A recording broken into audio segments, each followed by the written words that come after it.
வணக்கம், welcome to culls cuisine. இன்றைக்கி ஒரு ஸ்வீட் ரெசிபி தான் பார்க்க போகிறோம். பாதுஷா கோதுமை மாவில் செய்கிறது எப்படின்ட்டு.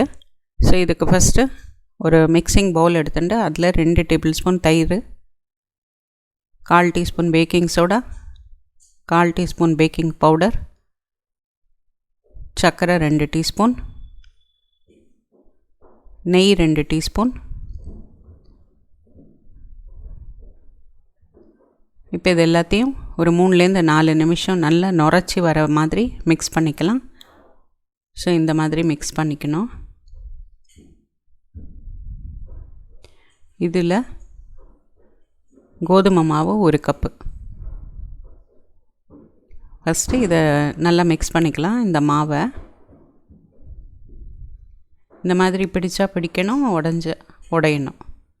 ஸோ இதில் இப்போ தண்ணி சேர்த்து கொஞ்சம் கொஞ்சமாக தண்ணி சேர்த்து இந்த மாவை நல்லா பிசைஞ்சிக்கலாம். இப்போ மாவு பிசைஞ்சாச்சு. இதை ஒரு 1/2 மணி நேரம் அப்படியே ஊற வச்சிடலாம். அடுத்து சுகர் சிரப் ரெடி பண்ணிக்கலாம். ஒரு பேனை வச்சுட்டு அடுப்பில் அதில் 2 கப்பு சர்க்கரை சேர்த்து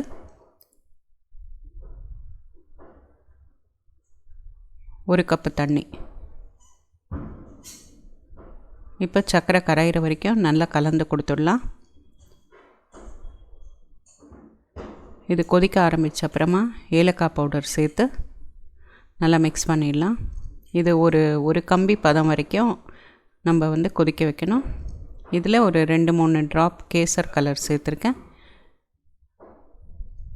இப்போ ஒரு கம்பி பதம் வந்தாச்சு. நம்ம அடுப்பை ஸ்விட்ச் ஆஃப் பண்ணி இதை மூடி வச்சிடலாம்.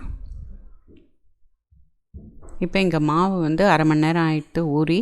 ஸோ இதை சின்ன சின்ன பால் சைஸ்க்கு நம்ம ஃபஸ்ட்டு எடுத்து வச்சிடலாம். இப்போ ஒரு உருண்டையை எடுத்து இந்த மாதிரி நடுவில் ஓட்டை போட்டு வச்சிடலாம். ஸோ இதே மாதிரி எல்லா உருண்டையும் நம்ம ரெடி பண்ணி வச்சிடலாம். இப்போ இதை பொரிக்க போகிறோம். ஒரு கடாய் அடுப்பில் வச்சு தேவையான அளவு எண்ணெய் விட்டு, அது நல்ல சூடாக இருக்கணும், பட் லோ டு மீடியமில் வச்சுட்டுடலாம். ஸோ இதில் எவ்வளோ கொள்கிறதோ அவ்வளோ பாதுஷாவை நம்ம சேர்த்து நம்ம ஃப்ரை பண்ண ஆரம்பிச்சிடலாம்.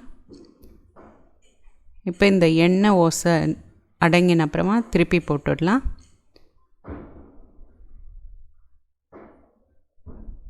இப்போ திருப்பியாச்சு.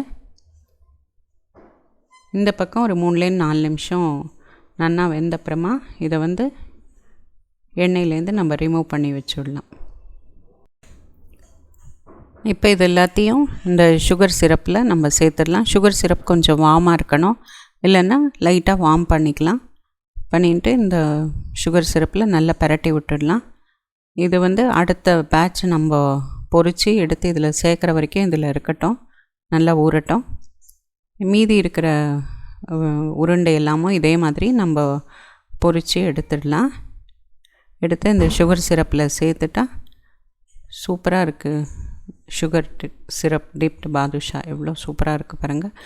ஸோ இதை நம்ம பிளேட்டில் எடுத்து வச்சுட்டு நட்ஸோ இல்லைன்னா இந்த டெசிகேட்டட் கோகோனட்டோ இதுக்கு மேலே கார்னிஷிங் பண்ணிக்கலாம். நான் இந்த டெசிகேட்டட் கோகோனட் தான் இப்போ டெக்கரேட் பண்ணி வச்சுருக்கேன். ஸோ நீங்களும் ட்ரை பண்ணி பாருங்கள். அவங்க கமெண்ட்ஸை எழுதுங்க. தேங்க்யூ ஃபார் வாட்சிங். என்ஜாய்.